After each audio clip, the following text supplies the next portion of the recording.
Welcome back, everybody. This is not a Malazan video. Nope, this is Lord of the Rings stuff, because I finally finished The Two Towers yesterday. It took a bit longer for my reread of that one than for Fellowship of the Rings, and I suspect I'll be done pretty quickly with Return of the Kings, though, because Return of the King, not the Kings, I already started it and I'm like already a decent chunk in. Sort of my comfort read in the evenings nowadays, while I'm reading Malazan in the morning during workout and stuff like that. So, yeah. And I figured, like, let's have us a bit of a chat about like things that I noticed this time while reading The Two Towers, right? I assume at this point, like, this is not this is going to be semi full spoilery, because there's going to be some things that I touch upon that are sort of resolved in the Return of the Kings, the King. But I feel like at this point, most of those things, like, it's the Lord of the Rings, right? You have, it's difficult to spoiler that one. So yeah, and if you actually have not read Return of the Kings or not watched the movies and you really don't want to get spoiled, then maybe be a bit aware, because I'm not gonna like go explicit in anything, but there might be some things. Anyway, let's get this going. Cheers.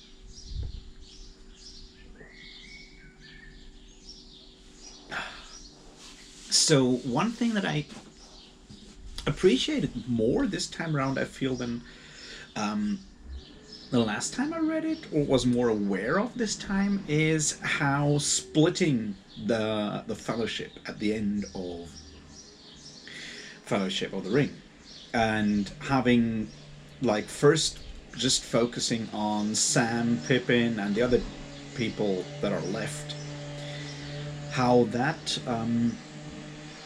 really gives each of those characters a bit more room to grow as individual characters, because when you look at it, there's not that much. For example, Merry is a rather bland character in Fellowship of the Rings. He doesn't do much. Pippin's a bit more, but also not that much. But we have all these characters showing more, like, getting more room to stretch as characters, I guess. And that's something that I really appreciated this time around. I also very much appreciated, once again, the way that the Two Towers starts with the death of Boromir, or at least, yeah, the death of Boromir and the funeral of Boromir. You don't even know that at the end of Fellowship, something that, like, I guess a lot of people that have only watched the movie will be surprised by. And while I get why they did it this way in the movie, I think it's a better way to do it this way around. Also, the funeral of Boromir is just extremely well done. Like, the way it is handled, with, like, putting him on the boat, putting the weapons in, singing this, like, sort of prophetic song about it, and all of that. It's just, that's one of those situations where you see very, like, strongly see Tolkien's influence from mythology once again, where you have, where you sing songs about things. Like, songs are, obviously I've said that before, like, songs are a super important thing in Tolkien's world. And with that whole, like, burial or funeral or whatever you want to call it of Boromir, that is, like, I found that very moving. So yeah, there's that. Then obviously, one thing that we need to talk about is Tolkien's classism, I guess is what you can call it. Because, like, most people in Tolkien's world, at least in Lord of the Rings, talk very high class English, right? And that's good. That's something that I don't have a problem with. What I have a problem with, and this kind of goes back also to the trolls, is like that the servants of the enemy, whether it's trolls in the Hobbit, or orcs in the Hobbit, or like goblins in the Hobbit, or orcs in Lord of the Rings, and we see that for the first time in Two Towers, where we have that long episode with Grishnak and the other Ugluk, that's the other dude. That's where suddenly Tolkien uses a deliberately more slang, um, simpler, lower class style of English. And that's something I'm pretty sure he didn't do deliberately, but that's not the point. The point is that subconsciously he at least subconsciously he connects like lower class language with evil, in this case with the orcs. I mean, I know there's discussions on whether orcs are racist. I don't think you can make that argument. You can make a racism argument against Tolkien in regard to the Haradrim and people like that. I don't think it really works well with the way his orcs are like integrated in the world building. But I feel you can certainly make that classism in a way argument if you want to look at it critically, right? You even have it explicitly in The Hobbit, where he goes like, yeah, when the trolls are complaining about mutton and all that, and then like, and he has a side to the reader. It's like, yes, I'm afraid trolls really talk like that, and that's so like almost arrogant, and I feel that is a problem in general. If you like use that kind of slang or whatever lower class language for a specific species in your world, it becomes even more problematic if you brand that species as categorically evil. So obviously he's playing with stereotypes here, and once again, this is like a very modern reading of it that I'm doing here. It's certainly something that I guess more privileged people in the 1930s and 40s were not really thinking about. So, as I said, I don't see it as like a probably a conscious decision, but not a conscious decision to, discriminate against lower classes here. It's just like an idea of how to mark that they are cruder and not as sophisticated and so forth, which once again is obviously a problematic view of different classes, I guess. But yeah, I just wanted to it struck me really strong this time around because I was already bothered about it in the Hobbit, and then when we have that first situation with the orcs and Pippin and Merry there, that struck me even more. So I wanted to put that out there, that I think that can be seen as a problem, or it can be I don't know, it kind of bothered me a bit, is what I'm trying to say here.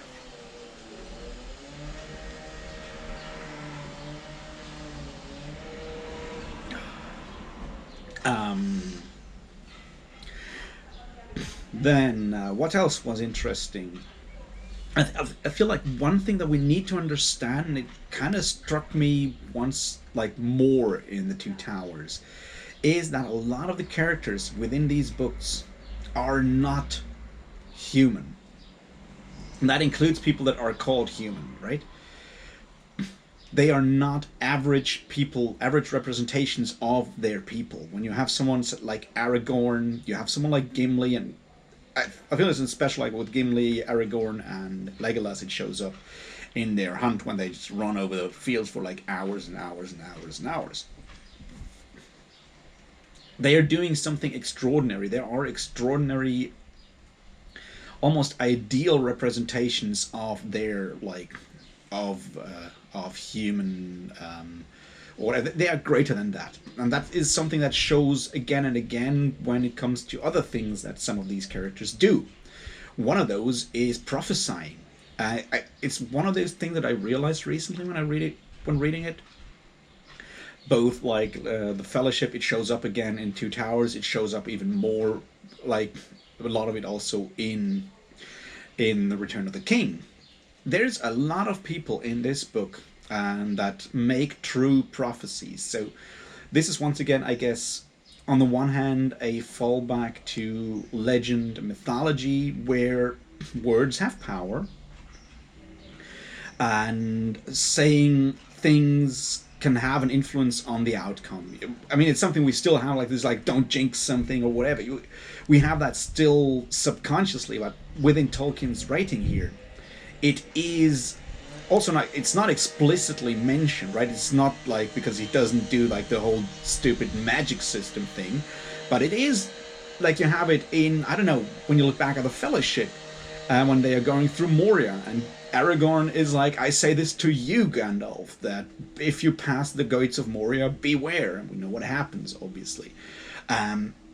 We have this happening again and again within the series. We have, obviously, the idea of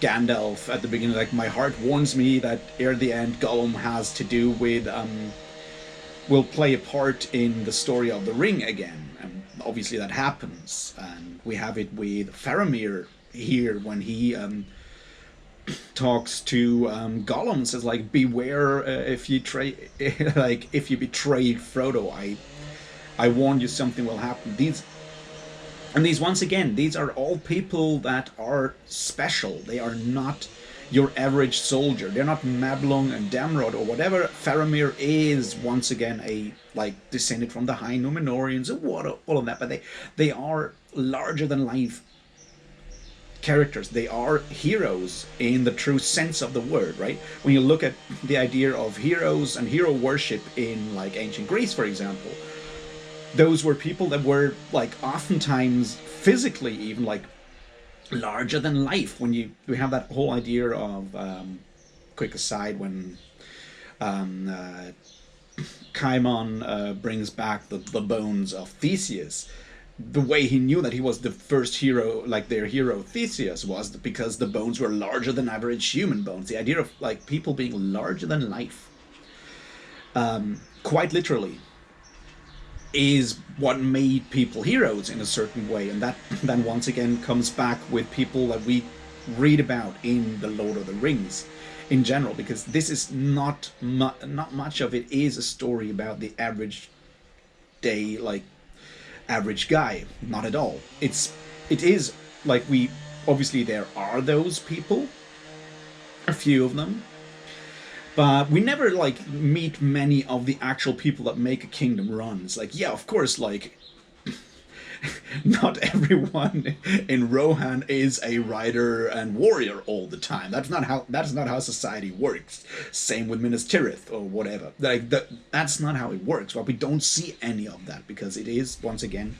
when we look at it like as being influenced and inspired by mythology and legend. When we read mythology, we also hear very rarely about all these, like all the peasants. I mean, yeah, there's Eumaeus, the swineherd in the Odyssey and stuff like that, but most of the time we hear about the great ones because society was even further like I don't know, broken apart in different groups, and moving between those was very difficult, I guess. So that's something that I found very like obvious when reading it this time around. So yeah, there's that.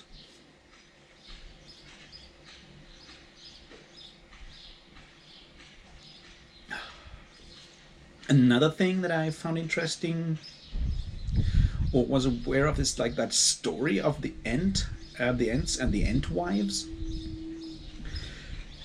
and these like sort of spirits of the forest, and how in this case actually domestication, and because that's sort of what the Entwives is assigned a female role in a way, the idea of gardening and having fruit trees and so forth, whereas the male Ents are all about walking in the forest and doing whatever, and how that can be read as, on the one hand, an image for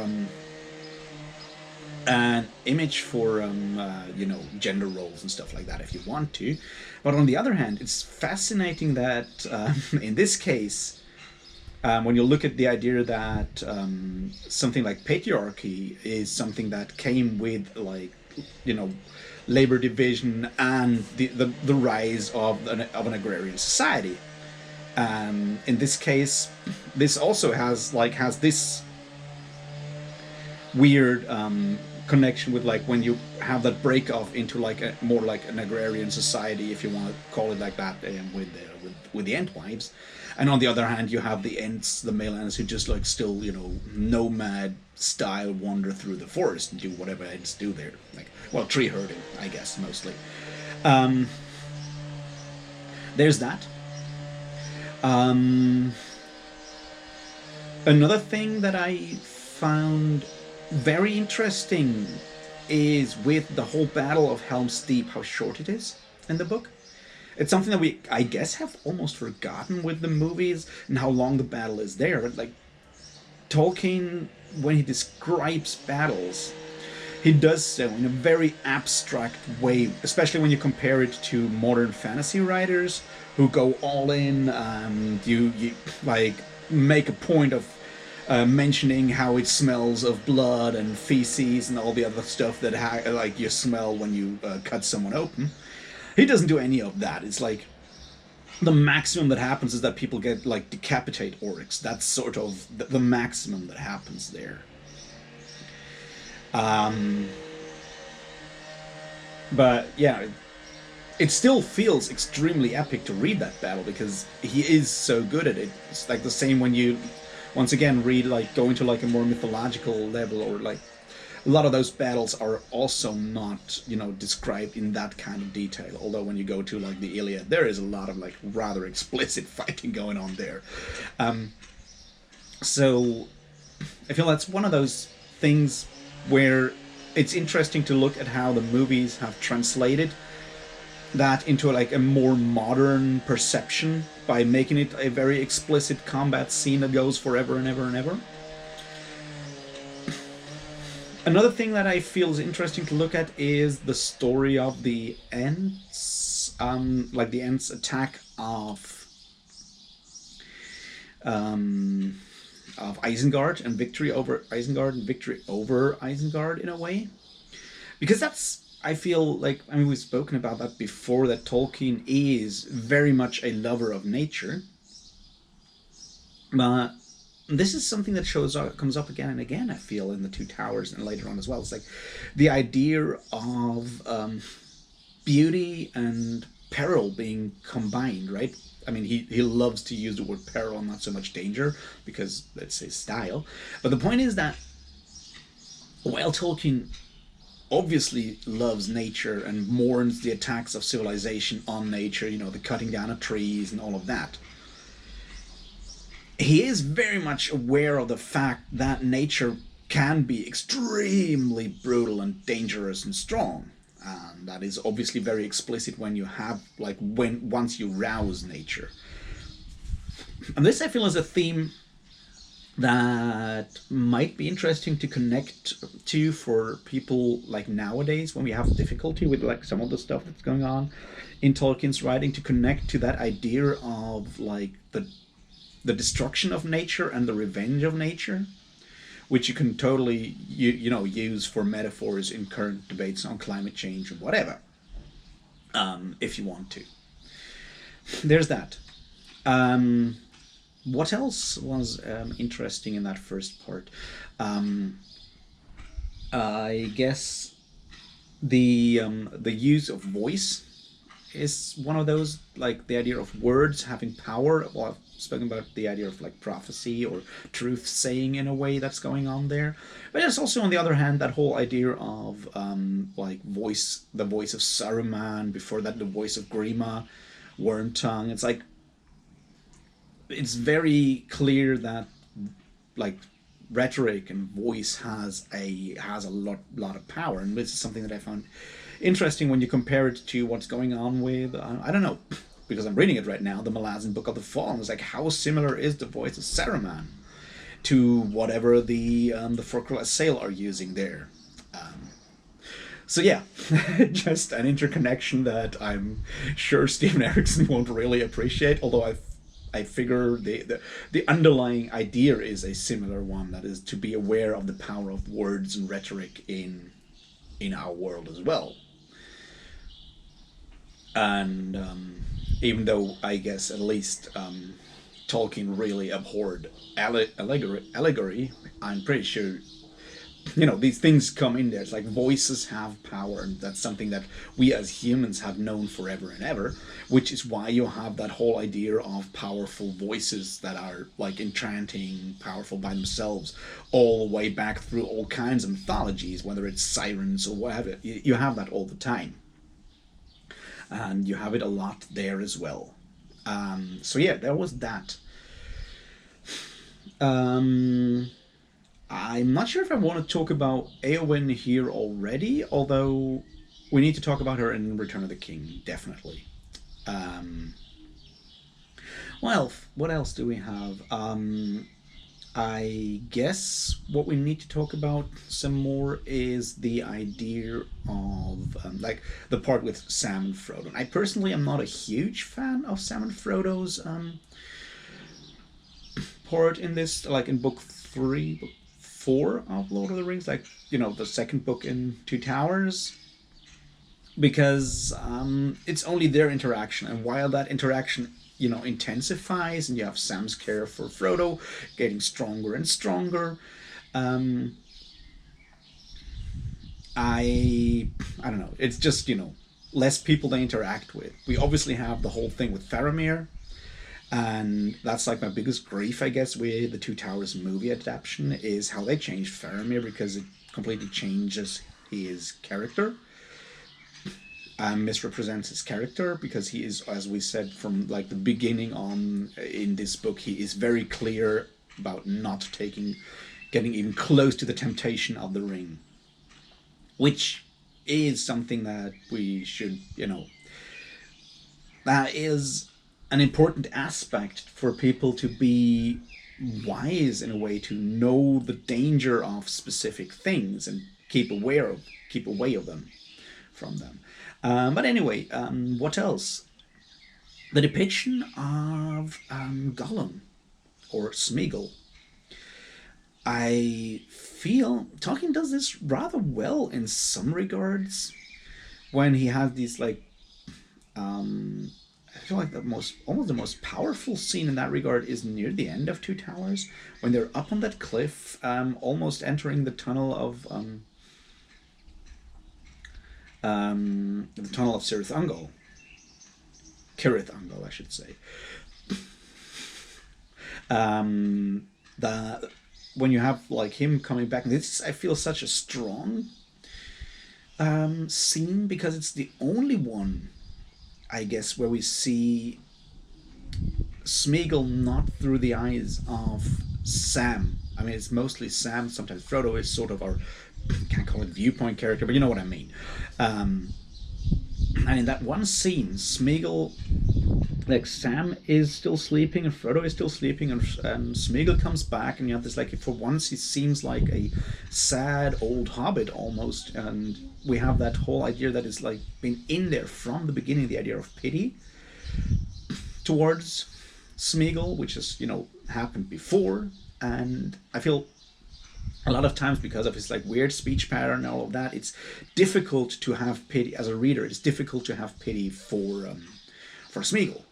At that point, which I feel is so incredibly powerful, because it is like literally like 2 or 3 pages before he actually betrays Frodo and Sam.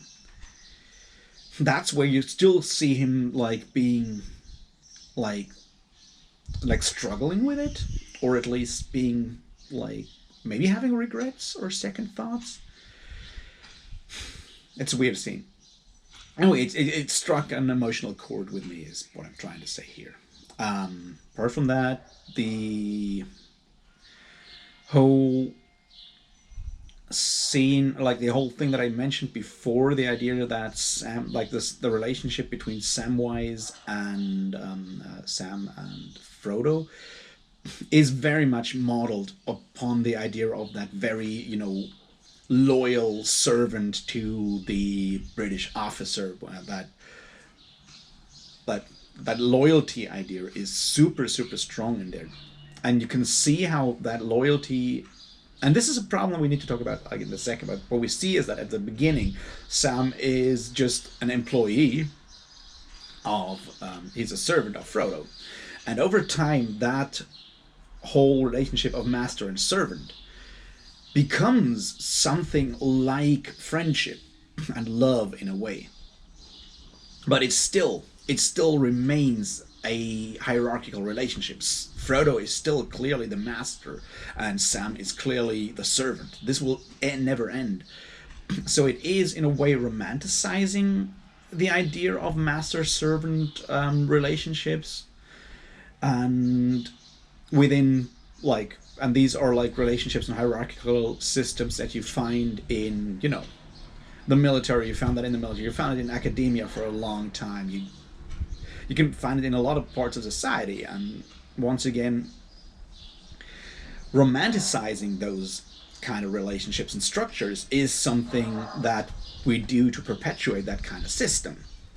Now, am I saying that Tolkien had like a political vision when, or like motivation when he wrote it like that? I'm not saying that. I don't think that is the case. I'm just saying that he's obviously the product of such a society, and he is obviously the product of the like highest class, or not the highest, but like, the upper like class of that society. So, and he's certainly mostly unaware of all his privileges, because that's still the late 19th century, early 20th century is not where we like deliberately thought about privilege that much. But yeah, it's something to be aware of, that even though like a lot of people like love Sam for his loyalty and his bravery and all of that, it's still important to keep in mind that he is not just, that he has for a large part not just deliberately chosen to help his good buddy Frodo. They're not bros, is what I'm trying to say, right? He's not chosen to do that. He has started that because he has this inherent feeling of loyalty to his to his employer. And obviously, on the other hand around, there is obviously Frodo's like responsibility for his employee. That's obviously also in that almost romantic idea of a master-servant relationship. But I feel we oftentimes, and I guess it becomes even more, it is even more of a problem within the movies, sort of, that that is not a relationship of equals there. And we kind of tend to forget that when we like focus on just the friendship of it.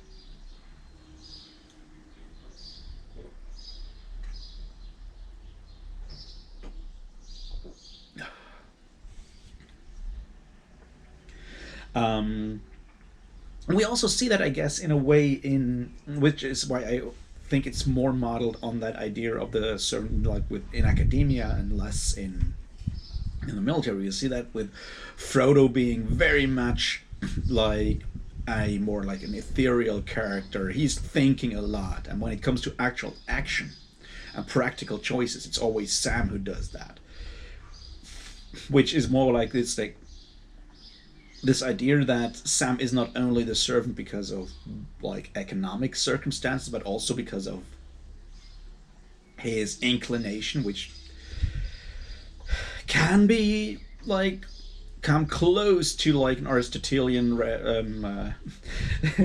justification of something like slavery. I'm not saying that it is that, obviously not, but it's still that idea that some people are meant to be servants, and that's because they are more like practically oriented and so forth. And this is something that if we keep that too much in our society, it has a lot of toxic consequences. And I mean, I still love Sam. I just feel that we oftentimes romanticize his like loyalty and stuff like that, and that's why I wanted to bring it up. Was there more? Let me think.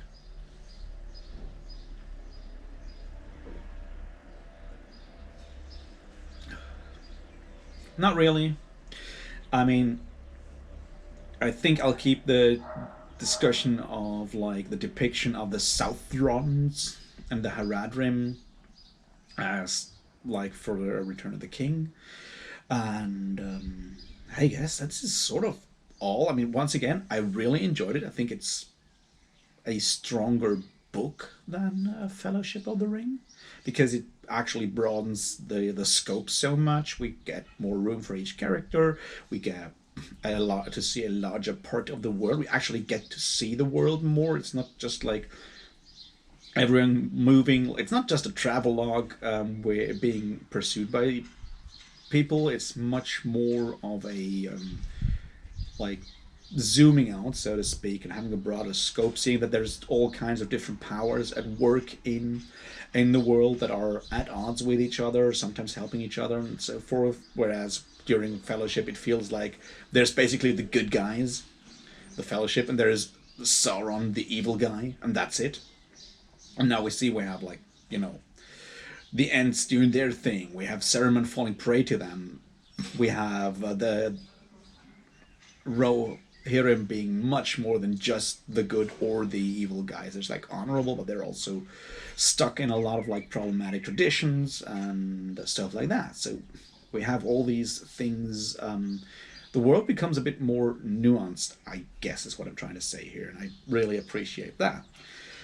Anyway, I'll guess I'll be back with Lord of the Rings Part 3 in a couple of days. I'll be back later tonight with a Malazan video. And until then, cheers.